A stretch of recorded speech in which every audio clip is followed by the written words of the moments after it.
Hello friends, welcome back to my channel. ఇక ప్రేమ దగ్గర నుంచి నర్మద రాగానే ఏమైంది తను అని చెప్పేసి వేదవతి అడుగుతూ ఉంటే, ఇక నీకన్నీ దానికన్నీ నీ పోలికలే అని చెప్పేసి అనగానే, ఇక అవును నేను అందగతిని, అందంగా ఉంటాను కదా, తను కూడా అంతే అని చెప్పేసి వేదవతి అంటూ ఉంటే, అందంలో కాదు మొండితనంలో అని ప్రేమ అంటుంది.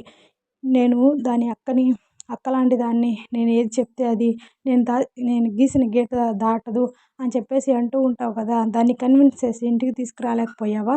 దీనికోసం ఎందుకు ఇన్ని పెద్ద చదువులు, గవర్నమెంట్ జాబులు అని చెప్పేసి వేదవతి అంటూ ఉంటే, ఇక వీళ్ళిద్దరూ ఏం మాట్లాడుకుంటారా అని వల్లి వీళ్ళ వైపు చూస్తూ ఉంటుంది. ఇక తర్వాత అత్తయ్య గారు నర్మదా సెల్లై రండి, టిఫిన్ చేత్తూ మాట్లాడుకుంటున్నాం అని చెప్పేసి వల్లి పిలుస్తుంది. ఇక దీన్ని అంటూ చాలా కోపంగా వస్తూ ఉంటే నర్మద ఆపి, ఏంటి ఏం చేస్తారు అని చెప్పేసి అంటూ ఉంటే, దాన్ని ఇప్పుడు కొట్టేస్తాను, అసలే నా భర్త మాట్లాడట్లేదు, నా కోడలు ఇంట్లో నుంచి వెళ్ళిపోయింది అని బాధలో నేనుంటే టిఫిన్ చేద్దురు రండి అని పిలుస్తుంది అని చెప్పేసి అంటూ ఉంటుంది వేదవతి.